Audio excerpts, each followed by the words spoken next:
Hello student, आप सभी कैसे हैं? आशा करते हैं आप सभी बहुत अच्छे होंगे। तो आज जो आपकी क्लास होने वाली है बिहार शिक्षक भर्ती 3.0 के लिए क्लास होने वाली है। बहुत ही इंपॉर्टेंट क्लास होने वाली है। तो पूरी क्लास को एंड तक जरूर देखेंगे। संपूर्ण बिहार का जीके यहाँ पर हम कंप्लीट कराने वाले हैं, तो पूरी क्लास को एंड तक जरूर देखेंगे। और लास्ट में आपसे एक क्वेश्चन पूछेंगे, उसका राइट आंसर आपको कमेंट बॉक्स में बताना होगा। तो चलिए शुरू करते हैं। यहाँ पर आपको बिहार की कंप्लीट जीके यहाँ पर आज हम आपको कराने वाले हैं। तो सबसे पहले यहाँ पर देखेंगे बिहार का सामान्य परिचय। यहाँ पर हम सबसे पहले बात करते हैं। तो यहाँ पर पहला आपका क्वेश्चन देखेंगे, बिहार की स्थापना देखिए, बिहार की स्थापना दिवस कब हुई थी? तो बिहार की स्थापना हुई थी 22 मार्च 1912 में बिहार की स्थापना हुई थी। क्वेश्चन नंबर नेक्स्ट आपका है, बिहार की राजधानी। तो बिहार की राजधानी आपकी पटना है। बिहार की राजधानी पटना है। और उच्च न्यायालय क्या लगता है? बिहार का उच्च न्यायालय जो है आपका पटना ही लगता है। ठीक है। राजकीय भाषा क्या लगती है? तो राजकीय भाषा आपकी हिंदी लगती है। ठीक है। और द्वितीय राजकीय भाषा क्या है? उर्दू। पहले नंबर पे हिंदी आती है और सेकंड नंबर पे आपकी उर्दू आती है। ठीक है। नेक्स्ट देखते हैं। नेक्स्ट आपका लिखा हुआ है राजकीय पशु। तो बिहार का राजकीय पशु क्या है? बैल है। बिहार का राजकीय पशु याद रखेंगे बैल है। और राजकीय पक्षी कौन है? तो राजकीय पक्षी गौरैया है। ठीक है। और राजकीय पुष्प की बात करें तो गेंदा फूल है। गेंदा का फूल जो है वो राजकीय पुष्प है। ठीक है, ये याद रखेंगे। क्वेश्चन नंबर नेक्स्ट देखते हैं। तो नेक्स्ट आपका यहाँ पर देखेंगे लिखा हुआ है राजकीय वृक्ष क्या है? तो राजकीय वृक्ष आपका पीपल है। और राजकीय चिन्ह क्या है? तो बोधि वृक्ष। राजकीय चिन्ह बोधि वृक्ष है। और राजकीय मछली कौन है? मांगुर जो मछली होती है वो राजकीय राजकीय क्या है? मछली है। कहाँ की? बिहार की। ठीक है, याद रखेंगे। नेक्स्ट आता है आपका राजकीय महापर्व। राज्य का महापर्व क्या लगता है? तो राज्य का महापर्व जो है वो छठ पूजा लगता है। ठीक है, याद रखेंगे, बहुत ज्यादा इंपॉर्टेंट क्वेश्चन है। अब हम बात करने वाले हैं बिहार का भौगोलिक परिचय के बारे में। तो बिहार का भौगोलिक परिचय की अगर हम यहाँ पर बात करें तो यहाँ पर सबसे पहले देखेंगे क्या है? अक्षांशीय विस्तार कितना है बिहार का? तो बिहार का अक्षांशीय विस्तार जो है यहाँ पर देखेंगे 24 डिग्री और 21 से लेकर आपका 27 डिग्री और 31 मिनट और 15 उत्तरी अक्षांश आपका दिया गया। ठीक है, देशांतरीय। अब यहाँ पर देशांतरी, यहाँ पर आप देखेंगे देशांतरी विस्तार आपका दिया गया है 83 डिग्री देखेंगे 83 डिग्री और 19 मिनट और यहाँ पर आपका 50 दिया गया है। 50 से लेकर 88 डिग्री और 17 मिनट और यहाँ पर आपका 40 पूर्वी देशांतर में। ठीक है, ये याद रखेंगे। अब यहाँ पर हम जानते हैं आकृति कैसी है। तो बिहार की जो आकृति है वो आपकी आयताकार है। कैसी है? आयताकार है। आयत कैसा होता है आपका? ऐसा होता है। तो आयताकार है बिहार की आकृति। ठीक है, ये भी याद रखेंगे। नेक्स्ट है आपका क्षेत्रफल। तो क्षेत्रफल कैसा है? क्षेत्रफल कितना है? तो क्षेत्रफल जो है बिहार का क्षेत्रफल है 94,163 वर्ग किलोमीटर है। ठीक है, 94,163 वर्ग किलोमीटर है। अब हम बात करते हैं बिहार की लंबाई, उत्तर से दक्षिण की लंबाई। उत्तर से दक्षिण की लंबाई की अगर हम यहाँ पर बात करें तो 345 किलोमीटर। कितनी है? 345 किलोमीटर है। अगर हम चौड़ाई की बात करें तो चौड़ाई यहाँ पर पूर्व से पश्चिम की ओर जो चौड़ाई है आपकी 483 किलोमीटर है। कितनी है? 483 किलोमीटर यहाँ पर राइट आंसर हो जाएगा। अब यहाँ पर औसत ऊंचाई की बात करें तो औसत ऊंचाई की अगर हम यहाँ पर बात करते हैं तो ये समुद्र तट से आपकी ऊंचाई होती है 52.73 मीटर। कितनी है? 52.73 मीटर इसका राइट आंसर हो जाएगा। अब यहाँ पर हम बात करते हैं सीमाएं। सीमाओं की अगर हम यहाँ पर बात करें तो सीमाएं देखेंगे, उत्तर में नेपाल, उत्तर में कौन है? बिहार के उत्तर में कौन सा है? नेपाल है। नेपाल के साथ देखेंगे यहाँ पर लिखा है नेपाल। और 7 जिलों से सीमा बनाती है। सात जिलों से सीमा बनाती है। दक्षिण में क्या है? झारखंड है। 9 जिलों से सीमा बनाती है। और पूर्व में पश्चिम बंगाल है जो कि 3 जिलों से सीमा बनाती है। इसके बाद यहाँ पर पश्चिम में उत्तर प्रदेश है जो कि 7 जिले यहाँ पर आपके बिहार से टच होते हैं। ठीक है। अब हम यहाँ पर जानते हैं बिहार का राजनीतिक परिचय। बिहार के राजनीतिक परिचय की अगर यहाँ पर हम बात करें तो राज्यपाल कौन है? बिहार के राज्यपाल हैं कौन है? केसरीनाथ त्रिपाठी हैं। मुख्यमंत्री की बात करें तो मुख्यमंत्री नीतीश कुमार है। कौन है मुख्यमंत्री? जो है नीतीश कुमार है। इसके बाद हम बात करते हैं मुख्य न्यायाधीश। मुख्य न्यायाधीश की अगर हम यहाँ पर बात करें तो न्यायमूर्ति इकबाल अहमद अंसारी हैं। इसके बाद विधानसभा अध्यक्ष की बात करें तो वो कौन है? विजय कुमार चौधरी हैं। विधान परिषद के सभापति कौन है? अवधेश नारायण सिंह है। ठीक है, ये याद रखेंगे। अब यहाँ पर हम जानते हैं बिहार के महाधिवक्ता। तो बिहार के महाधिवक्ता की बात करें तो बिहार के महाधिवक्ता जो हैं वो आपके हैं राम बालक महतो। कौन है? राम बालक महतो हैं। इसके बाद यहाँ पर राज्य के मुख्य चुनाव आयुक्त कौन है? तो राज्य के मुख्य चुनाव आयुक्त की अगर यहाँ पर हम बात करें तो अजय नायक है। कौन है? अजय नायक इसका राइट आंसर हो जाएगा। इसके बाद हम यहाँ पर बात करते हैं मुख्य चुनाव आयुक्त। मुख्य चुनाव आयुक्त की बात करें तो मुख्य चुनाव आयुक्त जो है वो अशोक कुमार सिन्हा है। कौन है? अशोक कुमार सिन्हा हो जाएगा। ठीक है, राइट आंसर। नेक्स्ट आते हैं आपके बिहार के लोकायुक्त की बात करें तो कौन है? सीएम प्रसाद है। कौन है? सीएम प्रसाद इसका राइट आंसर हो जाएगा। इसके बाद हम यहाँ पर बात करते हैं क्या है? बिहार लोक सेवा आयोग के अध्यक्ष है। तो बिहार के लोक सेवा आयोग के जो अध्यक्ष हैं केसी शाह है। कौन है? केसी शाह इसका राइट आंसर हो जाएगा। नेक्स्ट आता है आपका ये हो गया। अब यहाँ पर जानते हैं नेक्स्ट क्वेश्चन आपका लिखा हुआ है बिहार राज्य मानवाधिकार आयोग के अध्यक्ष कौन है? तो कौन है? बिलाल नाजकी हैं। कौन है? बिलाल नाजकी इसका राइट आंसर हो जाएगा। अब यहाँ पर हम जानते हैं नेक्स्ट क्वेश्चन आपका लिखा हुआ है बिहार राज्य महिला आयोग के अध्यक्ष कौन है? मंजू कुमारी गुड्डू कुमारी। ठीक है, ये याद रखेंगे। नेक्स्ट आता है आपका बिहार राज्य का पिछड़ा वर्ग। यहाँ पर जानते हैं बिहार राज्य पिछड़ा वर्ग आयोग के अध्यक्ष कौन है? तो धर्मपाल सिंह है। कौन है? धर्मपाल सिंह इसका राइट आंसर हो जाएगा। नेक्स्ट आता है आपका यहाँ पर लोकसभा के सदस्यों की संख्या कितनी है? तो बिहार में लोकसभा के सदस्यों की संख्या 40 है, ये याद रखेंगे। ये सारे प्रश्न आपके एग्जाम में बनने वाले हैं। क्वेश्चन नंबर नेक्स्ट आपका लिखा हुआ है लोकसभा में अनुसूचित जाति की आरक्षित सीटें 6 गोपालगंज देखिए 6 लिखा है, 6 टोटल सीटें कितनी आरक्षित सीटें 6 हैं। गोपालगंज है, हाजीपुर है, समस्तीपुर है, जमुई है और गया है और आपका सासाराम है। ठीक है, ये 6 हैं। ठीक है, ये याद रखेंगे। अब यहाँ पर हम जानते हैं राज्यसभा के सदस्यों की संख्या। अगर हम बिहार में राज्यसभा के सदस्यों की संख्या की बात करें तो 16 है। टोटल कितनी है? 16 है, ये याद रखेंगे। नेक्स्ट आपका विधानसभा में सदस्यों की संख्या कितनी है? 243 है। कितनी है? 243 है। ये सारे प्रश्न आपके एग्जाम में पूछे जाने वाले हैं, तो बिल्कुल ध्यानपूर्वक पढ़ेंगे। क्वेश्चन नंबर नेक्स्ट आपका है नेक्स्ट क्वेश्चन आपका लिखा हुआ है विधानसभा में अनुसूचित जाति के लिए आरक्षित सीटें जो है टोटल कितनी है? 38 सीटें हैं। ठीक है, ये याद रखेंगे। नेक्स्ट है आपका नेक्स्ट है विधानसभा में नेक्स्ट क्वेश्चन आपका लिखा हुआ है विधानसभा में अनुसूचित जनजाति के लिए आरक्षित सीटें कितनी है? टोटल 2 सीटें हैं। एक है कटोरिया एवं मनिहारी हैं, ये 2 हैं। ठीक है, इसके बाद हम जानते हैं विधान परिषद सदस्यों की संख्या कितनी है? टोटल 75। विधानसभा सदस्यों की संख्या टोटल 75 है, 75 है, ये याद रखेंगे। अब यहाँ पर हम जानते हैं बिहार में प्रमंडलों की संख्या। प्रमंडल कितने हैं? तो बिहार में प्रमंडलों की संख्या की अगर हम यहाँ पर बात करें तो 9 प्रमंडल हैं। कौन कौन से हैं? पटना है, मगध है, सारड़ है, इसके बाद तिरहुत है, कोसी है, दरभंगा है, पुड़िया है और भागलपुर है तथा मुंगेर है। ये सारे आपके 9 जो हैं वो 9 प्रमंडल हैं, ये याद रखेंगे। ये सारे प्रश्न आपके एग्जाम में जरूर पूछे जाएंगे, तो इनको ध्यानपूर्वक पढ़ेंगे, आप इन्हें नोट डाउन भी कर लेंगे। अब हम जानते हैं बिहार में जिलों की संख्या कितनी है? तो बिहार में टोटल जो जिले हैं यहाँ पर आपके 38 जिले हैं और यहाँ पर इसके बगल में आपका उत्तर प्रदेश पड़ता है। तो उत्तर प्रदेश में टोटल कितने जिले हैं? ये भी आपसे क्वेश्चन पूछ सकता है। तो उत्तर प्रदेश में आपके टोटल 75 जिले हैं। कितने हैं? 75 जिले हैं उत्तर प्रदेश के अंदर। अब यहाँ पर हम नेक्स्ट क्वेश्चन है अनुमंडल। बिहार में अनुमंडलों की संख्या कितनी है? तो बिहार में टोटल अनुमंडल है 101। कितने हैं? 101 अनुमंडल हैं, ये याद रखेंगे, ये बहुत ज्यादा इंपॉर्टेंट क्वेश्चन है। अब यहाँ पर हम जानते हैं प्रखंडों की संख्या। बिहार में प्रखंडों की संख्या की अगर हम यहाँ पर बात करें तो टोटल यहाँ पर प्रखंड कितने हैं? 534 प्रखंड। कितने हैं? टोटल 534 प्रखंड है बिहार के अंदर। अब यहाँ पर हम बात करते हैं राजस्व। क्या लिखा है? राजस्व ग्रामों की कुल संख्या। राजस्व ग्रामों की कुल टोटल संख्या कितनी है? 45,098। कितनी है? 45,098 इसका राइट आंसर हो जाएगा। अब यहाँ पर हम जानते हैं बिहार में शहरों की संख्या कितनी है? तो बिहार में टोटल शहरों की संख्या कितनी है? तो 139 शहरों की संख्या कितनी है? तो बिहार में टोटल 139 शहर हैं, ये याद रखेंगे। अब यहाँ पर जानते हैं नगर समूह की संख्या। नगर समूह की संख्या की बात करें तो नगर समूह टोटल यहाँ पर नगर समूह जो है वो आपके 14 नगर समूह हैं, ये याद रखेंगे। नेक्स्ट जानते हैं यहाँ पर आपका नेक्स्ट क्वेश्चन लिखा हुआ है 1 लाख से अधिक जनसंख्या वाले नगरों की संख्या। 1 लाख से जिनमें आपकी 1 लाख से ज्यादा अधिक जनसंख्या है, नगरों की संख्या कितनी है? तो टोटल 19 है। ठीक है, और महानगर कितने? तो आपका पटना महानगर सिर्फ एक ही है, पटना है, जो कि ये सारे प्रश्न आपके एग्जाम के लिए बहुत ही ज्यादा इंपॉर्टेंट है, तो पूरी क्लास को एंड तक जरूर देखें। और आपको यहाँ पर रेगुलर क्लासेस यहाँ पर बीपीएससी बिहार शिक्षक भर्ती 3.0 के लिए यहाँ पर आपकी रेगुलर क्लासेस चलाई जा रही हैं। तो नेक्स्ट क्वेश्चन आपकी और आपको यहाँ पर बहुत ही बेहतरीन कंटेंट मिलने वाला है, तो यहाँ पर आप रेगुलर यहाँ पर पढ़ाई करते रहेंगे ताकि आपका एग्जाम में सिलेक्शन जरूर हो। अब यहाँ पर हम जानते हैं नगर निगम की कुल संख्या। तो नगर निगम की टोटल संख्या कितनी है? तो यहाँ पर नगर निगम की संख्या जो टोटल है वो आपकी 11 है। नगर निगम टोटल यहाँ पर 11 नगर निगम है। ठीक है, याद रखेंगे। अब यहाँ पर हम जानते हैं नगर नगर पंचायतों की कुल संख्या। नगर पंचायतों की कुल संख्या की बात करें तो यहाँ पर आपकी 85 है, 86 है। कितने हैं? नगर पंचायत कितने हैं? टोटल यहाँ पर 86 नगर पंचायत है आपकी टोटल। ठीक है, अब यहाँ पर बात करते हैं नगर परिषदों की कुल संख्या। तो नगर परिषदों की टोटल संख्या की अगर यहाँ पर हम बात करें तो टोटल 42 है। कितने हैं? 42 जो है वो आपके नगर परिषदों की टोटल संख्या है। ठीक है, इसके बाद हम यहाँ पर बात करते हैं 16वीं बिहार विधानसभा चुनाव 2015 अक्टूबर नवंबर 2015 में चुनाव के कारण कितने 5 थे, ये याद रखेंगे। अब यहाँ पर हम जानते हैं विधानसभा में कुल सीटों की संख्या, विधानसभा में टोटल कुल सीटों की संख्या कितनी थी? तो 243 थी। कितनी थी? 243, इसका राइट आंसर हो जाएगा। अब यहाँ पर हम जानते हैं मतदान का परसेंटेज कितना है? तो मतदान का टोटल जो परसेंटेज है आपका 500 कितना है? 56.8% है। 56.8% इसका राइट आंसर हो जाएगा। अब यहाँ पर हम जानते हैं राष्ट्रीय जनता दल यहाँ पर टोटल कितना है? 80 है। ठीक है, राष्ट्रीय जनता दल 80 इसका राइट आंसर हो जाएगा।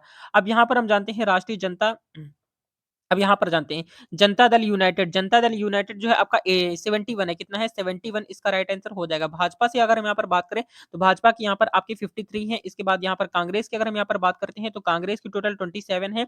और लोक लोक जनशक्ति पार्टी की यहाँ पर आपकी दो सीटें हैं। इसके बाद हम की पार्टी आपकी एक है। और रालोसपा की आपकी 2 पार्टी है। और यहाँ पर माले की आपकी 3 पार्टी है, ये याद रखेंगे। ठीक है, अब नेक्स्ट देखते हैं यहाँ पर आपका निर्दलीय की पार्टी की बात करें तो यहाँ पर आपके 4 सदस्य हैं। इसके बाद यहाँ पर देखें बिहार विधानसभा के लिए निर्वाचित महिलाओं की संख्या कितनी है? टोटल 19 है, यानी 19 है। ठीक है, ये हो गई आपकी बात। अब यहाँ पर हम जानते हैं बिहार की जनसंख्या के बारे में। तो बिहार की टोटल जनसंख्या की अगर यहाँ पर हम बात करने वाले हैं तो बिहार में देखेंगे जनसंख्या के बारे में बात करते हैं। तो बिहार में कुल जनसंख्या कितनी है? तो आपकी देखेंगे यहाँ पर इकाई, दहाई, सैकड़ा, हजार, 10,000, लाख, 10 लाख, करोड़, 10 करोड़। कितनी है? 10 करोड़ 40 लाख, 10 करोड़ 40 लाख, 99,400 400 कितनी है? 452 है। ठीक है, 10 करोड़ कितनी है? 10 लाख से 10 करोड़ 40 लाख 99,452 है। ठीक है, ये याद रखेंगे। बिहार की टोटल कितनी है जनसंख्या है।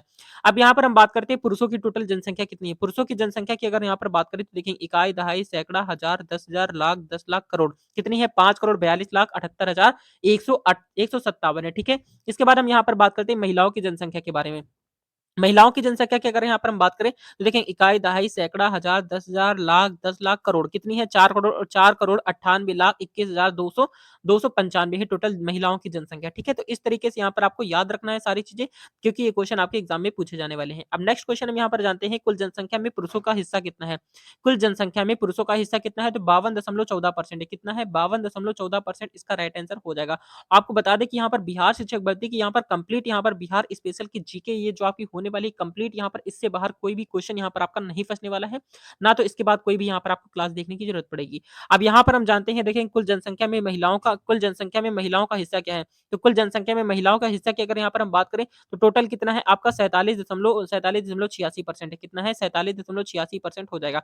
और ग्रामीण जनसंख्या की अगर यहाँ पर हम बात करें तो ग्रामीण जनसंख्या जो है आपकी कितनी है? इकाई, दहाई, सैकड़ा, हजार, 10,000, लाख, 10 लाख, करोड़। यानी कितनी है? ये 7 करोड़ 43 लाख, 7 करोड़ 43 लाख 16,709 इसकी ग्रामीण जनसंख्या है। ठीक है, ये याद रखें, यानी कि गांव में निवास करने वाली जनसंख्या है। अब यहाँ पर हम बात करते हैं शहरी जनसंख्या के बारे में। अगर हम यहाँ पर शहरी जनसंख्या की बात करें, देखें इकाई, दहाई, सैकड़ा, हजार, 10,000, लाख, 10 लाख। ठीक है, इकाई, दहाई, सैकड़ा, हजार, 10,000, लाख, 10 लाख कितनी है? यानी 86,81,800 है। ठीक है, ये याद रखें, शहरी जनसंख्या आपकी इतनी है।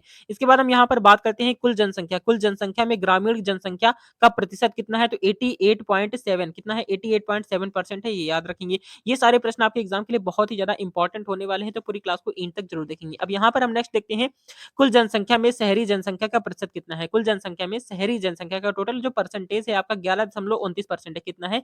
11.29% इसका राइट आंसर हो जाएगा। अब यहाँ पर हम जानते हैं 0.6 आयत वर्ग की कुल जनसंख्या कितनी है। तो 98,000 कितनी? 98,87,239 इसका राइट आंसर हो जाएगा। ठीक है, अनुसूचित जनजातियों की जनसंख्या की अगर यहाँ पर बात करें तो कितनी है? 1,30,38,68,608 है। ठीक है, ये याद रखेंगे। अनुसूचित जातियों की जनसंख्या का परसेंटेज कितना है? तो यहाँ पर आपका 15.72% है। कितना है?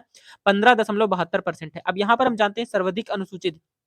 अब यहाँ पर जानेंगे सर्वाधिक अनुसूचित जाति की आबादी वाला जिला जो है सबसे ज्यादा गया, यानी कि जब से सबसे ज्यादा जो आज आजादी वाला आबादी जब यानी कि सबसे ज्यादा जनसंख्या कहाँ पर है? वो गया में है, बिहार में सबसे ज्यादा गया के अंदर है।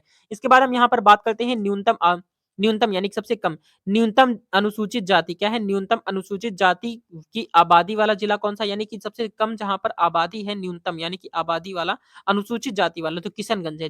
किशनगंज यहाँ पर सबसे ज्यादा कम है। ठीक है, इसके बाद यहाँ पर हम बात करते हैं अनुसूचित जनजाति की जनसंख्या सबसे कहाँ पर है? अनुसूचित जनजाति की जनसंख्या कितनी है? तो टोटल यहाँ पर 7,58,351 है टोटल। ठीक है, ये याद रखेंगे।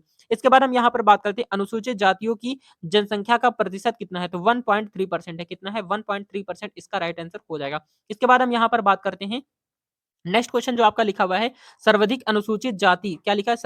सर्वाधिक अनुसूचित जनजाति की आबादी वाला जिला कौन-सा है? तो कटिहार है। क्या है? कटिहार इसका राइट आंसर हो जाएगा। अब यहाँ पर हम बात करते हैं न्यूनतम। न्यूनतम की बात करें, देखिए न्यूनतम अनुसूचित जनजाति की आबादी वाला जिला कौन-सा है? तो शिवहर है। कौन-सा है? शिवहर इसका राइट आंसर हो जाएगा। लिंगानुपात की बात करें तो यहाँ पर लिंगानुपात जो है आपका 1000 पुरुषों में 918 महिलाएँ कितनी हैं? 1000 पुरुषों में न 1000 पुरुषों के पुरुषों अगर 1000 पुरुष है तो 918 महिलाएँ होंगी, ये आपका रेशियो है, ठीक है? अब नेक्स्ट देखते हैं यहाँ पर आपके देश की कुल जनसंख्या में बिहार की जनसंख्या का प्रतिशत जनसंख्या की दृष्टि से देश में बिहार का स्थान कौन सा है? तो तीसरा स्थान है, ठीक है? जनसंख्या में तीसरे स्थान पर आता है। नेक्स्ट आता है आपका नेक्स्ट क्वेश्चन आपका लिखा हुआ है जनसंख्या की दृष्टि से सबसे बड़ा जिला। जनसंख्या की दृष्टि से सबसे बड़ा जिला की अगर यहाँ पर बात करें तो पटना सबसे बड़ा जिला है, ठीक है? और जनसंख्या की दृष्टि से सर्वाधिक छोटा जिला कौन सा है? शेखपुरा है। क्या है? शेखपुरा सबसे छोटा जिला है, ठीक है? याद रखेंगे जनसंख्या की दृष्टि से। अब यहाँ पर हम बात करने वाले हैं जनसंख्या वृद्धि दर। जनसंख्या वृद्धि दर के बारे में बात करने वाले हैं, तो यहाँ पर देखेंगे बहुत ही ज़्यादा जनसंख्या वृद्धि दर से भी आपके क्वेश्चन पूछे जाएँगे, तो देखेंगे कैसे क्वेश्चन होने वाले हैं। तो यहाँ पर देखेंगे 2001 से 2011 के दशक जनसंख्या वृद्धि दर जो आपका क्या है 25 दशमलव कितना है 25.42% है, ठीक है? अब 2001 से 2011 के दशक में सर्वाधिक जनसंख्या वृद्धि दर वाला जिला कौन-सा है? मधेपुरा है। कौन है? मधेपुरा इसका राइट आंसर हो जाएगा। नेक्स्ट क्वेश्चन जानते हैं, दो नेक्स्ट क्वेश्चन आपका लिखा है बहुत ज़्यादा इंपॉर्टेंट है, लिखा हुआ है 2001 से 2011 के दशक में न्यूनतम जनसंख्या वृद्धि वाला जिला कौन सा है? गोपालगंज। क्या हो जाएगा? गोपालगंज इसका राइट आंसर हो जाएगा, ठीक है? ये याद रखेंगे। अब हम जानते हैं जन्म व मृत्यु दर के बारे में। जन्म व मृत्यु दर के बारे में अगर यहाँ पर हम बात करें तो यहाँ पर देखेंगे जन्म दर की यहाँ पर क्या होने वाला है? तो जन्म दर की बात करें तो यहाँ पर देखेंगे 30.9 प्रति हजार क्या हो जाएगा? 30.9 प्रति हजार इसका राइट आंसर हो जाएगा। अब यहाँ पर हम जानते हैं मृत्यु दर कितना है? तो मृत्यु दर जो है 7.9 प्रति हजार है, ठीक है? ये याद रखेंगे मृत्यु दर, ठीक है?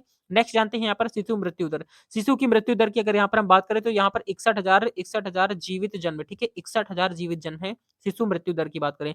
और यहाँ पर हम मातृत्व मृत्यु दर की बात करें तो 331 प्रति 1 लाख जीवित जन्म पर, ठीक है? यानी कि ये याद रखेंगे। अब यहाँ पर हम बात करने वाले हैं जनसंख्या घनत्व के बारे में।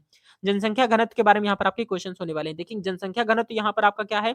1100 कितना है 1106 व्यक्ति प्रति वर्ग किलोमीटर है, यानी कि एक वर्ग किलोमीटर में कितना है 1106 व्यक्ति आपके रहते हैं, ठीक है? इसके बाद हम यहाँ पर बात करते हैं जनसंख्या घनत्व की दृष्टि से बिहार का भारतीय राज्य में स्थान कौन सा है? तो पहला है, ठीक है? जनसंख्या घनत्व में घनत्व की दृष्टि से बिहार का भारतीय राज्यों का स्थान कितना है? तो पहले नंबर पे, यानी कि घनत्व में यानी सबसे पास-पास में जो निकट रहते हैं वहाँ पर उसकी बात की जा रही है।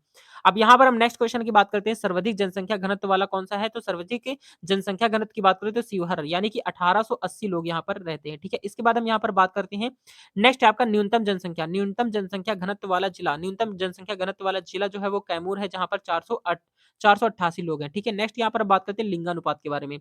लिंगानुपात की अगर यहाँ पर हम बात करें तो लिंगानुपात यहाँ पर देखेंगे ये आपकी जो बिहार स्पेशल जीके है यहाँ पर, इसके बाहर आपका कोई भी क्वेश्चन आपका फँसने वाला नहीं है।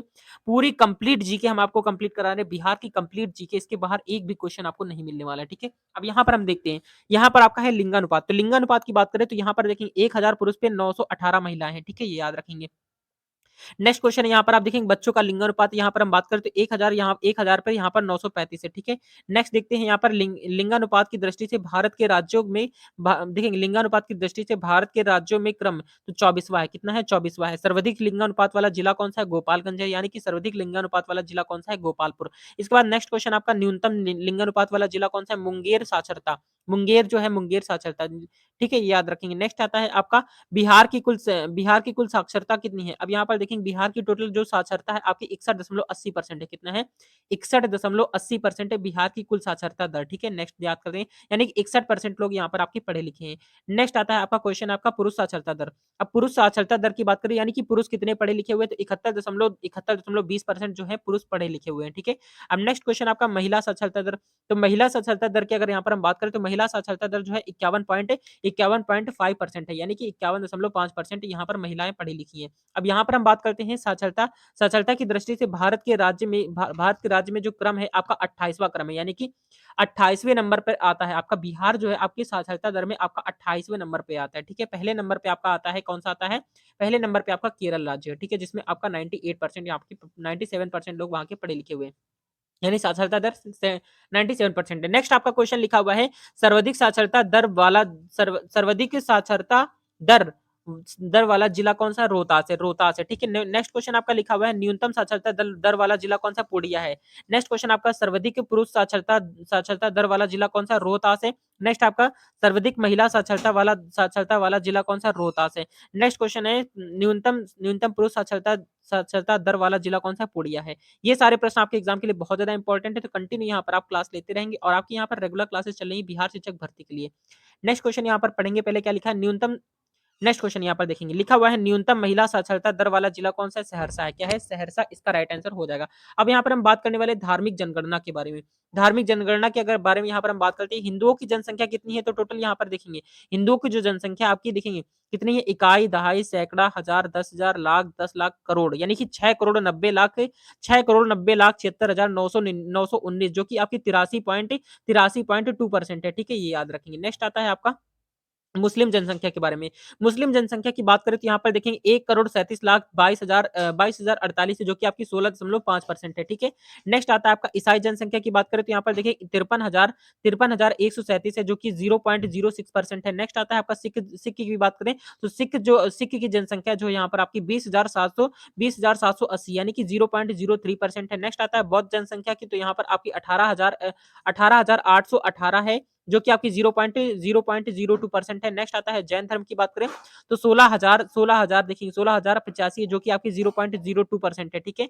ये होती है। अब यहाँ पर हम बात करने वाले हैं देखेंगे हिंदुओं का लिंगानुपात की हम यहाँ पर बात करें तो हिंदुओं का जो लिंगानुपात है आपका 1000 पुरुष में कितनी 915 महिलाएं हैं। अब मुस्लिमों के लिंगानुपात की बात करें तो मुस्लिमों का देखेंगे मुस्लिमों का लिंगानुपात की अगर यहाँ पर हम बात करें तो यहाँ पर 1000 पुरुष पे 943 महिलाएं हैं, ठीक है?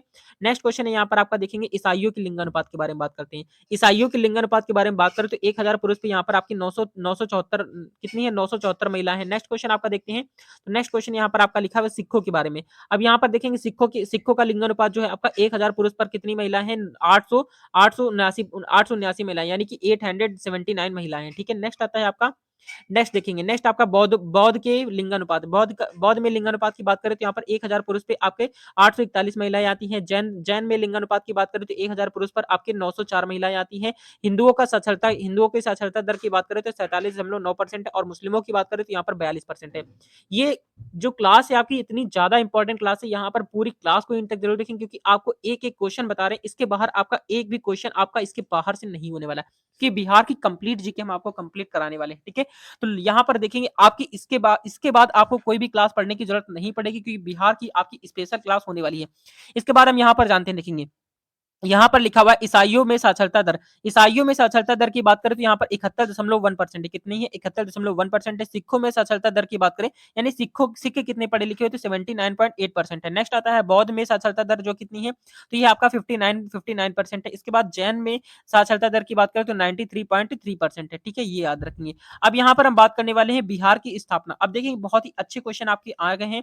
अब यहाँ पर देखेंगे यहाँ पर क्वेश्चन लिखा हुआ है बिहार की स्थापना कब हुई थी? तो 22 मार्च 1912 को बंगाल से विभाजन के बाद हुआ, ठीक है? बिहार की स्थापना जो हुई थी 22 मार्च को 1912 को बंगाल से विभाजन के बाद हुआ था, ठीक है? ये याद रखेंगे यानी कि बंगाल से विभाजित हुआ है क्या बिहार, ठीक है?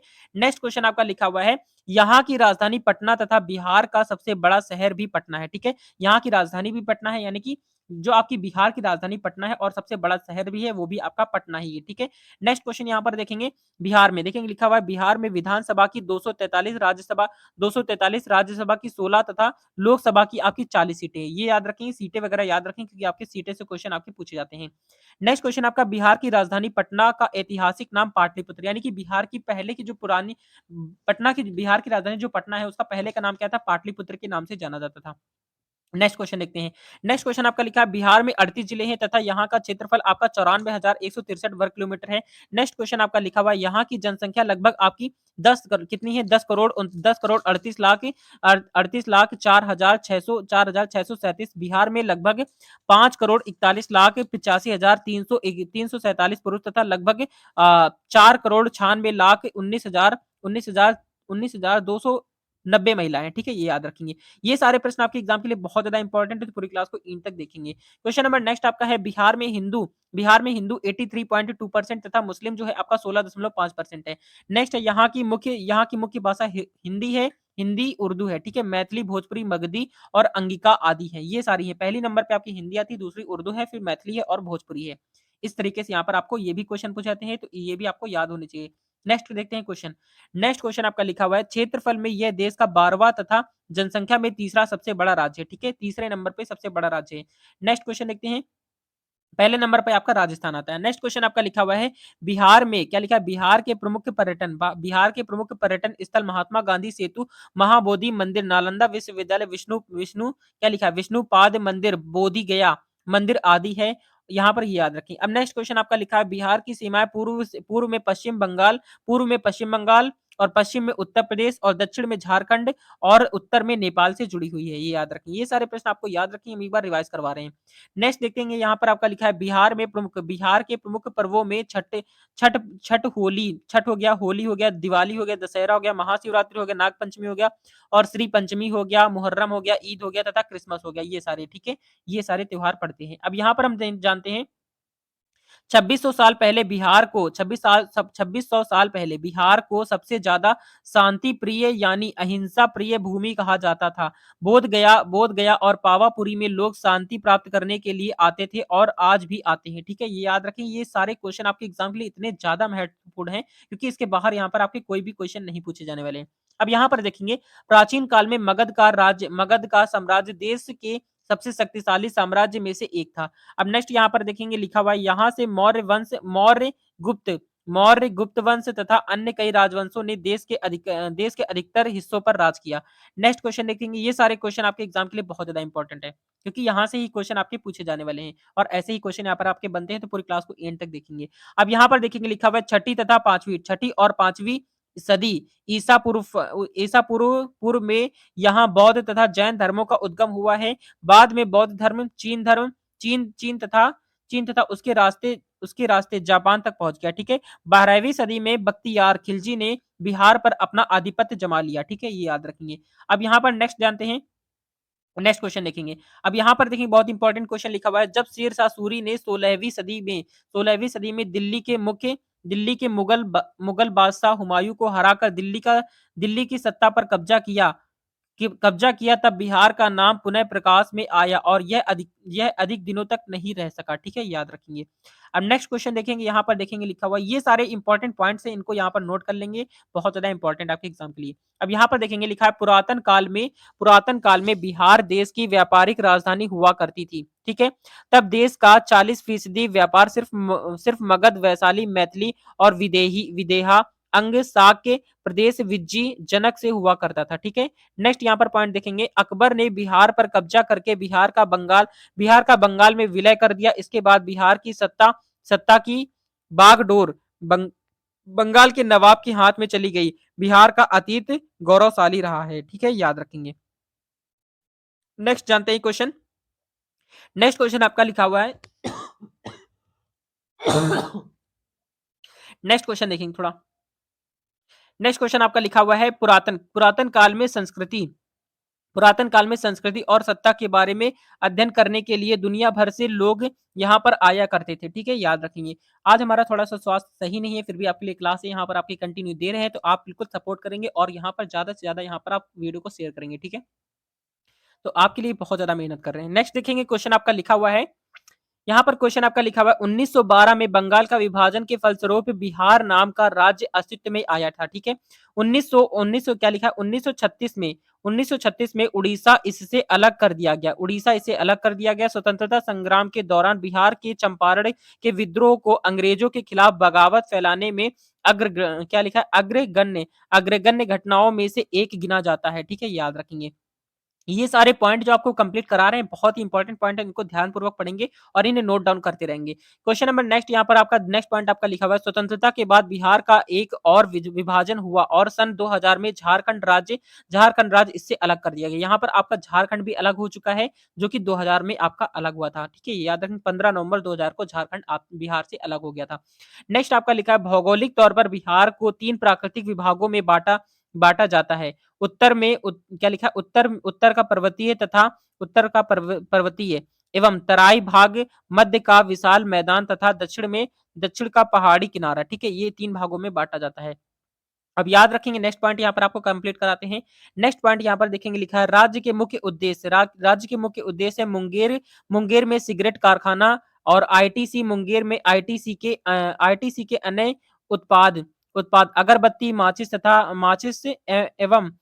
एवं तथा क्या है, चावल आटा आदि का निर्माण कराया जाता है। ठीक है, मुंगेर मुंगेर में बंदूक फैक्ट्री है। इसके बाद मुंगेर के जमालपुर में रेल कारखाना और एशिया प्रसिद्ध रेल करेन है। ठीक है, रेल करेन कारखाना जमालपुर है। ठीक है, भागलपुर में सिलक उद्योग है। ठीक है, ये याद रखें, बहुत ज्यादा इंपॉर्टेंट है। अब यहाँ पर जानते हैं थोड़े से और इंपॉर्टेंट पॉइंट आप देखेंगे। नेक्स्ट पॉइंट आपका देखेंगे, लिखा हुआ है, नेक्स्ट पॉइंट आपका लिखा है, भारत के क्या लिखा हुआ है, भारत के प्रथम राष्ट्रपति राजेंद्र प्रसाद का जन्म बिहार में ही हुआ था। ठीक है, नेक्स्ट देखेंगे। नेक्स्ट आपका लिखा है, बिहार में स्थित नालंदा विश्वविद्यालय दुनिया का सबसे पुराना विश्वविद्यालय है। नेक्स्ट यहाँ पर आपका लिखा हुआ है, बिहार वो पवित्र भूमि है जहां माँ सीता की जन्म भूमि है, वो गौतम बुद्ध की तपोभूमि भी है। ठीक है, याद रखें, ये सारे प्रश्न आपके एग्जाम के लिए इतने ज्यादा महत्वपूर्ण है, इसलिए इनको बिल्कुल ध्यानपूर्वक पढ़ेंगे। नेक्स्ट यहाँ पर देखेंगे, बिहार वो जगह है जहां पर बागमती, कोसी, कमला, गंडक, घाघरा, सोन, पुनपुन और फल्गु और क्यूल नदियां बहती हैं। ठीक है, ये याद रखें, ये सारे प्रश्न आपके एग्जाम के लिए बहुत ज्यादा इंपॉर्टेंट है। अब बिहार के इतिहास के बारे में हम जानते हैं, बिहार के इतिहास के बारे में यहाँ पर जानते हैं, जो कि बहुत ज्यादा इंपॉर्टेंट है। देखेंगे, पहला पॉइंट यहाँ पर आपका लिखा हुआ है, पाटलिपुत्र की स्थापना उदयन ने की थी। किसने की थी? उदयन ने की थी। नेक्स्ट आपका पॉइंट लिखा हुआ है, नेक्स्ट पॉइंट, पहला पॉइंट आपका है, पाटलिपुत्र की स्थापना उदयन ने की थी। नेक्स्ट आपका पॉइंट लिखा है, द्वितीय बौद्ध संगीति का आयोजन कालाशोक के शासन काल में किया गया था। थर्ड पॉइंट आपका लिखा हुआ है, मौर्य काल में सर्वाधिक प्रसिद्ध शिक्षा केंद्र तक्षशिला था। यानी कि सबसे ज्यादा जो शिक्षा का केंद्र था वो क्या था? तक्षशिला ही था। ठीक है, याद रखेंगे। नेक्स्ट पॉइंट यहाँ पर आपका लिखा है, अशोक के शिलालेख में प्रयुक्त भाषा प्राकृतिक, यानी कि अशोक के शिलालेख में प्राकृतिक भाषा थी, वो याद रखेंगे। नेक्स्ट आता है आपका, नेक्स्ट पॉइंट बहुत ज्यादा इंपॉर्टेंट है, ध्यान से पढ़ेंगे। पॉइंट आपका लिखा हुआ है, मेगस्थनीज की पुस्तक इंडिका से राजधानी पाटलिपुत्र के नगर प्रशासन एवं सैन्य प्रशासन की जानकारी मिलती है। नेक्स्ट पॉइंट आपका लिखा है, बिंदुसार आजीवक संप्रदाय का अनुयायी था। ठीक है, नेक्स्ट पॉइंट आपका लिखा है, अशोक के अभिलेखों को सर्वप्रथम जेम्स प्रिंसेप ने सफलतापूर्वक पढ़ा था। ठीक है, ये याद रखेंगे। नेक्स्ट पॉइंट देखते हैं। नेक्स्ट पॉइंट आपका लिखा हुआ है, बहुत इंपॉर्टेंट पॉइंट है, लिखा हुआ है, पुष्यमित्र। क्या लिखा है? पुष्पमित्र पुष्पमित्र सुंग ने सुंग वंश की स्थापना की थी। सुंग वंश की स्थापना पुष्पमित्र सुंग ने की थी, याद रखेंगे। नेक्स्ट आता है आपका, आर्यभट्ट ने गुप्त काल में आर्यभट्टियम एवं सूर्य सिद्धांत की रचना की थी। नेक्स्ट आता है आपका, स्कंदगुप्त ने हूणों को पराजित किया था। नेक्स्ट पॉइंट आपका लिखा हुआ है, कबूलियत शेरशाह ने कबूलियत व पट्टा प्रथा की शुरुआत की थी। ठीक है, कबूलियत व पट्टा प्रथा की शुरुआत करी थी। नेक्स्ट यहाँ पर आपका क्वेश्चन देखेंगे, ये सारे पॉइंट आपके लिए बहुत ज्यादा इंपॉर्टेंट, इनसे आपके बहुत सारे क्वेश्चन बन जाएंगे। तो आपके लिए ये पॉइंट जो है इतने ज्यादा इंपॉर्टेंट है कि पूरी यहाँ पर आप सोच भी नहीं सकते आपके एग्जाम के लिए कितने ज्यादा इंपॉर्टेंट होने वाले हैं। यहाँ पर नेक्स्ट पॉइंट देखेंगे, लिखा हुआ है, भारतीय राष्ट्रीय कांग्रेस का 28वां अधिवेशन बंकीपुर में हुआ था। नेक्स्ट पॉइंट आपका लिखा है, बिहार सोशलिस्ट पार्टी की स्थापना जयप्रकाश नारायण ने 1934 में की थी। नेक्स्ट पॉइंट यहाँ पर आपका लिखा हुआ है, जयप्रकाश नारायण ने संपूर्ण क्रांति की घोषणा 5 जून 1974 को की थी। ठीक है, ये याद रखेंगे। नेक्स्ट देखते हैं, नेक्स्ट क्वेश्चन यहाँ पर आपका लिखा हुआ है, क्या लिखा हुआ है? नेक्स्ट पॉइंट आपका लिखा है, पटना उच्च न्यायालय की स्थापना 1916 में शुरू हुई थी। नेक्स्ट पॉइंट आपका लिखा है, बिहार क्षेत्र की सर्वप्रथम चर्चा क्या लिखा है? सतपथ ब्राह्मण में मिलती है। नेक्स्ट पॉइंट यहाँ पर आपका लिखा हुआ है, महावीर का जन्म स्थान कुंडग्राम में है। महावीर का जन्म स्थान कहाँ पर है? कुंडग्राम में है, ये याद रखेंगे। नेक्स्ट देखते हैं, नेक्स्ट यहाँ पर पॉइंट क्या लिखा हुआ है? नेक्स्ट पॉइंट आपका लिखा हुआ है अशोक, क्या लिखा है? अशोक के शासन काल में तृतीय बौद्ध संगीत का आयोजन किया गया है। अशोक के शासन काल में तृतीय बौद्ध संगीत का आयोजन किया है। नेक्स्ट पॉइंट यहाँ पर आपका लिखा हुआ है मगध साम्राज्य के उत्कर्ष का प्रारंभ बिंबिसार के अधीन हुआ था। नेक्स्ट पॉइंट यहाँ पर आपका लिखा है मेगस्थनीज का 315 ईस्वी में पाटलिपुत्र में आगमन हुआ था। ठीक है, कब हुआ था? 315 ईस्वी में। सोच सकते हैं कितना पहले हुआ था। नेक्स्ट क्वेश्चन जो कि बहुत ज्यादा इंपॉर्टेंट है, बहुत ज्यादा इंपॉर्टेंट पॉइंट है। पॉइंट आपका लिखा है मेगस्थनीज को सेल्यूकस ने चंद्रगुप्त मौर्य के दरबार में भेजा था। नेक्स्ट पॉइंट आपका लिखा हुआ है अर्थशास्त्र के लेखक कौटिल्य थे। नेक्स्ट पॉइंट आपका लिखा हुआ है धर्मपाल ने विद्या को प्रश्य देने के क्रम में विक्रमशिला विश्वविद्यालय की स्थापना की थी। नेक्स्ट पॉइंट आप देखेंगे तो नेक्स्ट पॉइंट यहाँ पर आपका क्या लिखा हुआ है देखेंगे, लिखा हुआ है सुप्रसिद्ध सूफी संत मखदूम साहब के पत्रों का एक संकलन मकतूबते सदीक से प्रसिद्ध है। ठीक है, नेक्स्ट पॉइंट आपका लिखा है सूफी संप्रदाय फिरदौसी बिहार में सर्वाधिक लोकप्रिय रहा। ठीक है, नेक्स्ट पॉइंट आपका लिखा है बिहार में तुर्क सत्ता की स्थापना 1998 में की गई थी। नेक्स्ट पॉइंट आपका लिखा है मिथिला के कर्नाटक शासकों की राजधानी क्या है? सिमरावगढ़ है। ठीक, क्या थी? सिमरावगढ़ इसका राइट आंसर हो जाएगा। ठीक है, नेक्स्ट पॉइंट देखेंगे। नेक्स्ट पॉइंट यहाँ पर आपका लिखा हुआ है कर्नाटक वंश के अंतिम शासक हरि सिंह थे। कौन थे? हरि सिंह इसका राइट आंसर हो जाएगा। नेक्स्ट पॉइंट आपका लिखा हुआ है शेर शाह द्वारा अफगान शासक की पुनर्स्थापना कन्नौज युद्ध 1540 के पश्चात हुई थी। नेक्स्ट पॉइंट आपका लिखा है गुरु गोविंद सिंह का जन्म 1666 में हुआ था। नेक्स्ट पॉइंट देखेंगे। ये सारे पॉइंट आपके एग्जाम के लिए बहुत ज्यादा महत्वपूर्ण है। नेक्स्ट पॉइंट आपका लिखा हुआ है, क्या लिखा हुआ है देखेंगे, लिखा हुआ है सिख गुरुओं में सर्वप्रथम बिहार का भ्रमण गुरु नानक देव ने किया था। ठीक है, याद रखेंगे। नेक्स्ट पॉइंट आपका लिखा है मुगल सम्राट शाह आलम द्वितीय ने ईस्ट इंडिया कंपनी को बंगाली बिहार व उड़ीसा की दीवानी का अधिकार प्रदान किया था। ठीक है, तो ये देखेंगे पूरे यहाँ पर आपको पॉइंट जो है यहाँ पर आपकी आप आगे नेक्स्ट क्लास में यहाँ पर आपको कंप्लीट कराने वाले हैं, क्योंकि बहुत ज्यादा इंपॉर्टेंट यहाँ पर क्लास आपकी होने वाली है। अब यहाँ पर हम जान लेते हैं थोड़े से अब यहाँ पर हम थोड़ा बात कर लेते हैं बिहार के प्रमुख अभ्यारण्य व संबंधित जिले के बारे में, जो कि बहुत ज्यादा इंपॉर्टेंट है आपके एग्जाम के लिए। ठीक है, इसके बारे में थोड़ा सा पढ़ लेते हैं। तो यहाँ पर देखेंगे जो अभ्यारण्य है आपके बहुत ज्यादा पूछे जाते हैं आपके एग्जाम में। तो पहला पॉइंट आपका लिखा है वाल्मीकि नगर, क्या लिखा है? वाल्मीकि नगर राष्ट्रीय उद्यान क्या है? पश्चिमी चंपारण इसका राइट आंसर हो जाएगा। नेक्स्ट पॉइंट आपका लिखा हुआ है वाल्मीकि आश्रयणी क्या है? पश्चिमी चंपारण है। नेक्स्ट यहाँ पर आपका है गौतम बुद्ध अभ्यारण्य गया है। और नेक्स्ट पॉइंट यहाँ पर आपका लिखा है भीम बांध अभ्यारण्य जो है कहाँ पर है? मुंगेर में है। ठीक है, ये सारे प्रश्न आपके एग्जाम में बहुत ज्यादा इंपॉर्टेंट है। ठीक है, तो इनको ध्यानपूर्वक पढ़ेंगे और इन्हें नोट डाउन भी कर लेंगे। यहाँ पर नेक्स्ट पॉइंट आपका लिखा है विक्रमशिला गंगा डॉल्फिन अभ्यारण्य कहाँ पर है? भागलपुर के अंदर है। नेक्स्ट पॉइंट आपका है कैमूर अभ्यारण्य कहाँ पर? रोहतास में है। बिहार का सबसे बड़ा अभ्यारण्य रोहतास में है, जो कि कैमूर अभ्यारण्य है। नेक्स्ट पॉइंट यहाँ पर आपका पंत अभ्यारण्य कहाँ पर है? नालंदा में है। पंत अभ्यारण्य कहाँ पर है? नालंदा में है। नेक्स्ट पॉइंट यहाँ पर आपका देखेंगे क्या लिखा हुआ है। तो नेक्स्ट पॉइंट यहाँ पर आपका लिखा हुआ है, क्या लिखा है? परमार डॉल्फिन, क्या लिखा है? परमार डॉल्फिन अभ्यारण्य कहाँ पर है? अररिया में है। कहाँ पर? अररिया इसका राइट आंसर हो जाएगा। नेक्स्ट पॉइंट यहाँ पर आपका लिखा है कावर पक्षी विहार कहाँ है? बेगूसराय में है। और क्या है? कुशेश्वर पक्षी विहार कहाँ पर? दरभंगा में। कहाँ पर? दरभंगा है। इसके बाद क्या है? इसके बाद गोगाबिल पक्षी विहार कहाँ पर है? कटिहार के अंदर। कहाँ पर है? कटिहार इसका राइट आंसर हो जाएगा। ठीक है, ये सारे प्रश्न आपके एग्जाम के लिए बहुत ज्यादा इंपॉर्टेंट है। नेक्स्ट यहाँ पर आपका है नागी डैम व नकटी डैम पक्षी विहार कहाँ पर है? जमुई में है। कहाँ पर है? जमुई के अंदर है, ये याद रखेंगे। ये सारे क्वेश्चन आपके एग्जाम के लिए बहुत ज्यादा इंपॉर्टेंट है। इसके बाद हम यहाँ पर देखेंगे क्या लिखा है? सुहियान पक्षी विहार कहाँ है? भोजपुर में। कहाँ पर है? भोजपुर में है। संजय गांधी जैविक उद्यान कहाँ पर है? पटना के अंदर है। हरिया बांध हिरण पार्क कहाँ पर? अररिया में है। कहाँ पर? अररिया इसका राइट आंसर हो जाएगा।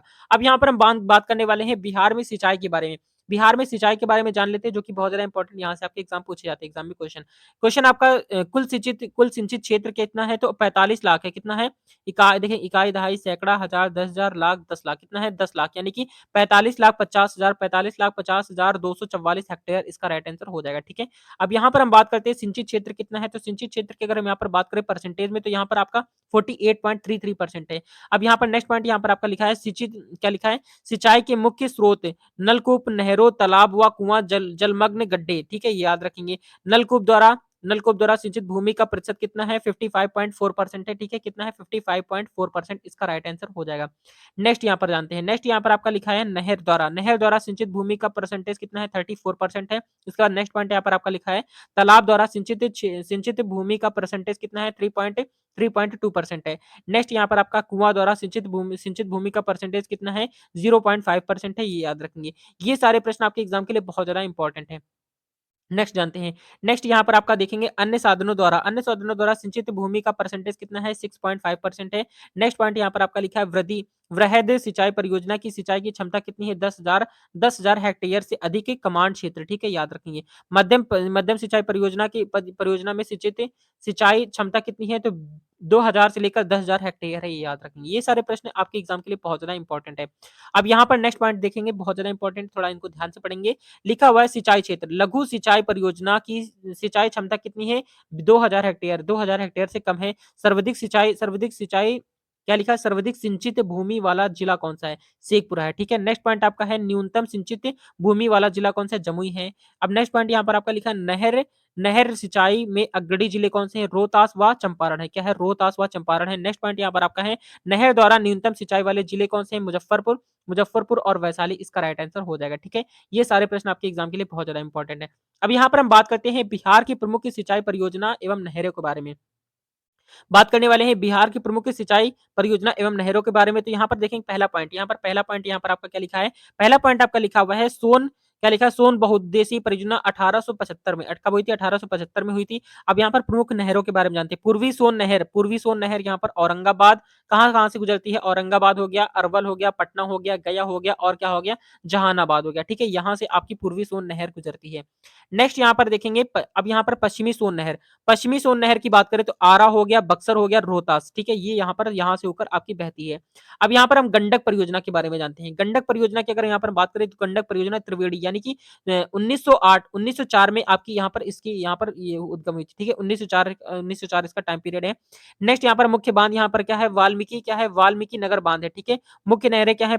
मुख्य नहरों की बात करें तो यहाँ पर देखें गोपालगंज, पश्चिम नहर यहाँ पर देखेंगे क्या है? गोपालगंज है और क्या है? सारण सिवान है, ठीक है। सारण सिवान है, याद रखेंगे। अब पूर्व नहर के बारे में जान लेते हैं। यहाँ पर देखेंगे, ध्यान से देखेंगे, पूर्व नहर या तिरहुत नहर, पश्चिमी व पूर्वी चंपारण, मुजफ्फरपुर, वैशाली, ये याद रखेंगे, ठीक है। बहुत ज्यादा इंपॉर्टेंट क्वेश्चन है। अब यहाँ पर हम जानते हैं थर्ड पॉइंट यहाँ पर आपका लिखा है क्या लिखा है? कोसी बहुउद्देशीय परियोजना 1954 से 55, ठीक है। मुख्य बांध क्या था? हनुमान नगर, क्या है? हनुमार नगर बांध, ठीक है। इसके बाद है मुख्य नहरें क्या है? पूर्वी कोसी नहर, पूर्णिया और अररिया, ठीक है, ये याद रखेंगे। अब यहाँ पर हम जानते हैं बिहार की नवीनतम सिंचाई परियोजना व संबंधित जिलों के बारे में, ठीक है, याद रखेंगे। संबंधित जिलों के बारे में जानते हैं।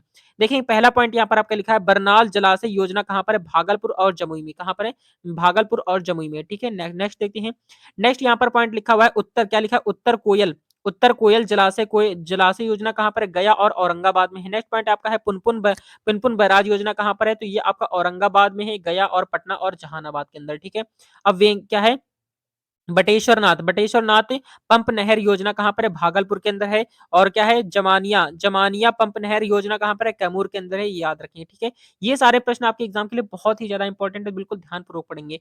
नेक्स्ट यहाँ पर देखेंगे, नेक्स्ट पॉइंट आपका लिखा है अपर क्यूल जलाशय योजना कहाँ पर है? मुंगेर और लखी लखी क्या है? लखीसराय है। तिलैया देखेंगे, तिलैया डायवर्सन योजना कहाँ पर है? गया और नवादा है, ठीक है। इसके बाद दुर्गावती जलाशय योजना कहाँ पर? रोहतास और कैमूर में है। और बटाने जलाशय योजना कहाँ पर? औरंगाबाद में है। इसके बाद नेक्स्ट पॉइंट आपका है क्या है? बागमती परियोजना कहाँ पर है? सीतामढ़ी, ठीक है, याद रखें। ये सारे प्रश्न आपके एग्जाम के लिए बहुत ज्यादा इंपॉर्टेंट है।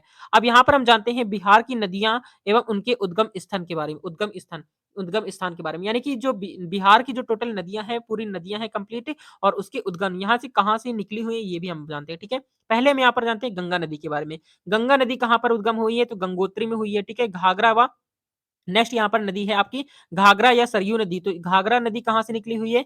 तो यह है आपकी मचपा कहाँ पर है? मचपाचुंग तिब्बत। नेक्स्ट आपका थर्ड है यहाँ पर कि गंडक जो नदी है वो सप्तगंडकी नेपाल से निकली हुई है। अब यहाँ पर हम नेक्स्ट जानते हैं यहाँ पर बूढ़ी गंडक। बूढ़ी गंडक के बारे में जानते हैं। बूढ़ी गंडक की बात करें तो यहाँ पर सोमेश्वर श्रेणी से निकली हुई है। बागमती की बात करें तो महाभारत श्रेणी नेपाल से निकली हुई है। और कमला की बात करें तो महाभारत श्रेणी नेपाल से निकली हुई है। कोसी नदी की बात करें तो सप्तकौशिकी नेपाल से निकली हुई है। नेक्स्ट यहाँ पर बात करें तो महानंदा की अगर हम यहाँ पर बात करें तो क्या है, मकला दिया राम दार्जिलिंग से निकली हुई है। ठीक है, ये सारे प्रश्न आपके एग्जाम के लिए बहुत ही ज्यादा इंपॉर्टेंट है, तो बिल्कुल ध्यानपूर्वक पढ़ेंगे। नेक्स्ट आपकी कर्मनाश, कर्मनाशा, कर्मनाशा की बात करें तो क्या है, विंध्याचल पहाड़ी से निकली हुई है। सोन नदी की बात करें तो अमरकंटक से निकली हुई। पुनपुन नदी की बात करें तो चौराहा पहाड़ी जो कि पलामू में है। इसके बाद फल्गु नदी की बात करें तो हजारीबाग पठार से। ठीक है, ये याद रखेंगे। अब नेक्स्ट आपकी पंचानेन, क्या है, पंचानेन की बात करें तो उत्तरी छोटा नागपुर है। ठीक है, उत्तरी छोटा नागपुर है।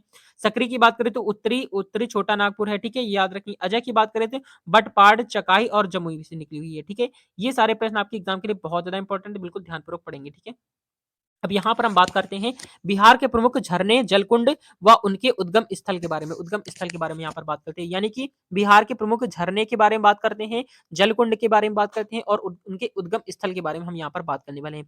तो सबसे पहले यहाँ पर देखेंगे सप्तधारा, सप्तधारा या सतघरवा क्या है, राजगीर में है। ब्रह्मकुंड की बात करें, ब्रह्मकुंड की बात करें तो राजगीर में है। सूर्यकुंड की बात करें तो राजगीर में है। और नानक कुंड की बात करें तो राजगीर में। ठीक है, ज्यादातर यहाँ पर आपके राजगीर में ही है। अब यहाँ पर हम बात करते हैं मखदुम कुंड, क्या है, मखदुम कुंड। मखदुम कुंड की बात करें तो राजगीर के अंदर है। गोमुख कुंड की बात करें तो ये भी आपकी राजगीर में है। इसके बाद लक्ष्मण लक्ष्मण कुंड की बात करें तो मुंगेर है। सीता कुंड यहाँ पर आपका मुंगेर है। ये सारे प्रश्न बिल्कुल यहाँ पर ध्यानपूर्वक पढ़ेंगे, बहुत ही ज्यादा इंपॉर्टेंट प्रश्न होने वाले। ठीक है, नेक्स्ट यहाँ पर देखेंगे रामेश्वर कुंड यहाँ पर आपका मुंगेर है। ऋषि कुंड यहाँ पर आपका मुंगेर है। जन्म कुंड यहाँ पर आपका मुंगेर है। श्रृंगार ऋषि कुंड यहाँ पर आपका मुंगेर है। ठीक है, ये सारे प्रश्न आपके एग्जाम के लिए बहुत ही ज्यादा इंपॉर्टेंट, बिल्कुल रामबाण का काम करेंगे। ठीक है, यहाँ पर नेक्स्ट आपका भरारी कुंड यहाँ पर आपका मुंगेर है। अग्नि कुंड यहाँ पर आपका गया है। ठीक है, ये याद रखेंगे। अब यहाँ पर नेक्स्ट यहाँ पर आपका है बिहार की अर्थव्यवस्था के बारे में हम जान लेते हैं। अब बिहार की अर्थव्यवस्था यहाँ पर देखेंगे, यहाँ पर थोड़े से बहुत ज्यादा क्वेश्चन यहाँ पर आपके कंप्लीट होने वाले हैं, क्योंकि यहाँ पर देखेंगे अभी बहुत सारे क्वेश्चन आपको कंप्लीट कराने हैं। ठीक है, बिहार के प्रमुख फसल एवं उत्पादन के बारे में हम यहाँ पर पहले से थोड़ा सा जान लेते हैं। ठीक है, यहाँ पर प्रमुख फसलों के बारे में बता देते हैं, क्योंकि बहुत ज्यादा लंबी क्लास हो जाएगी। ठीक है, अब यहाँ पर हम बात करते हैं बिहार के प्रमुख फसलें तथा उत्पादन क्षेत्र के बारे में यहाँ पर जानते हैं। ठीक है, चावल या धान की अगर हम यहाँ पर बात करें तो पश्चिमी चंपारण, पूर्वी चंपारण और मुजफ्फरपुर मुजफ्फरपुर ठीक है, याद रखेंगे। गेहूं की बात करें तो दरभंगा हो गया, गया हो गया एंड रोहतास। ये कहाँ कहाँ पर देखेंगे, बिहार की प्रमुख फसलें जो कौन कौन सी हैं और उत्पादन क्षेत्र कौन से। देखिए चावल, अब यहाँ पर हम स्टार्टिंग से थोड़ा सा बता देते हैं। यहाँ पर देखेंगे चावल या धान जो सबसे ज्यादा कहां पर है, पश्चिमी चंपारण हो गया, पूर्वी चंपारण हो गया, मुजफ्फरपुर हो गया। ठीक है, गेहूं की अगर यहाँ पर बात करें तो दरभंगा हो गया, गया हो गया एंड रोहतास हो गया। मक्का की बात करें तो सारण हो गया, मुजफ्फरपुर हो गया एंड मुंगेर हो गया। जौ की बात करें तो चंपारण हो गया, सहरसा हो गया, पूर्णिया हो गया। ये सारे हो गया। ठीक है, अब यहाँ पर नेक्स्ट यहाँ पर हम देखते हैं महुआ की बात करते हैं। महुआ जानते हैं ना आप सभी, महुआ यानी रागी। महुआ की बात करें तो सहरसा हो गया, मुजफ्फरपुर हो गया और सारण हो गया। ठीक है, ये सारे प्रश्न आपके एग्जाम के लिए बहुत ज्यादा इंपॉर्टेंट है। अब बजरा की बात करते हैं। बजरा की अगर यहाँ पर बात करें तो बजरा आपका पटना हो गया, मुंगेर हो गया, गया हो गया। तीसी की बात करें तो तीसी आपका पटना हो गया, भोजपुर हो गया और गया हो गया। राई व सरसों की बात करें तो पटना हो गया, मुजफ्फरपुर हो गया और दरभंगा हो गया। तिल तिल की बात करें तो चंपारण व शाहाबाद हो गया। ठीक है, इसके बाद अरहर की बात करें तो दरभंगा हो गया, मुजफ्फरपुर हो गया एंड मुंगेर हो गया। ये सारे प्रश्न आपके एग्जाम के लिए बहुत ज्यादा इंपॉर्टेंट है। अब यहाँ पर हम चने की बात करते हैं। चने की बात करें तो चना सबसे ज्यादा कहां पर उत्पादित होता है, भोजपुर हो गया, बक्सर हो गया एंड गया हो गया। मैसूर की बात करें तो पटना हो गया, चंपारण हो गया और गया हो गया। और खेसारी की बात करें तो पटना हो गया, गया हो गया, भोजपुर हो गया। गन्ना की बात करें चंपारण हो गया, सारण हो गया, मुजफ्फरपुर हो गया। जूट यहाँ पर आपका पूर्णिया एंड कटिहार के अंदर यहाँ पर सबसे ज्यादा उत्पादित किया जाता है। ठीक है, याद रखेंगे। अब यहाँ पर हम तंबाकू की बात करते हैं। तंबाकू सबसे ज्यादा कहां पर उत्पादित किया जाता है, दरभंगा हो गया, मुजफ्फरपुर हो गया एंड मुंगेर हो गया। आलू की बात करें पटना हो गया, नालंदा हो गया एंड सारण हो गया। ये सारे प्रश्न आपके एग्जाम के लिए बहुत ज्यादा इंपॉर्टेंट। अब यहाँ पर हम बात करने वाले हैं, बहुत ज्यादा इंपॉर्टेंट क्वेश्चन होने वाले हैं, विभिन्न फसलों के उत्पादन में बिहार का भारत में स्थान। यानी कि विभिन्न फसलों के उत्पादन में बिहार का भारत में स्थान कौन कौन सा देखेंगे। चावल को जो भारत में जो चावल का स्थान है बिहार में, वो आपका चौथे स्थान पर है। गेहूं की बात करें तो छठा स्थान है। तंबाकू की बात करें तो तीसरा स्थान है बिहार के अंदर। बिहार में यानी कि भारत में बिहार में कौन से नंबर पे, ये हम बता रहे हैं। ठीक है, अब यहाँ पर हम बात करते हैं जूट का स्थान कौन से भारत में बिहार में कौन सा स्थान है। जूट की बात करें तो दूसरा स्थान है। तिलहन की बात करें तो सातवां स्थान है। लीची की बात करें तो प्रथम स्थान है। लीची सबसे ज्यादा बिहार के अंदर ही होती है। आम की बात करें तो प्रथम स्थान है, जौ की बात करें तो दूसरा स्थान है, इसके बाद महुआ की बात करें तो यहाँ पर आपका प्रथम स्थान है, ठीक है। अब यहाँ पर हम नेक्स्ट देखते हैं शहद की बात करते हैं। शहद की अगर हम यहाँ पर बात करें तो शहद यहाँ पर आपका प्रथम स्थान है, मक्का की बात करें तीसरा स्थान है और मखाना की बात करें तो यहाँ पर आपका प्रथम स्थान है, ठीक है। देखिए ये बिहार इतना ज़्यादा यहाँ पर अच्छा है क्योंकि यहाँ पर सारी चीज़ें यहाँ पर आपकी उपजाई जाती हैं, ठीक है। अब यहाँ पर हम बात करते हैं बिहार के खनिज संसाधन के बारे में। बिहार के खनिज संसाधन कौन-कौन से होने वाले ये भी आपको बात करने वाले हैं। तो देखेंगे बिहार के खनिज साधन जो है आपके देखेंगे क्या है पायराइट। पायराइट क्या है?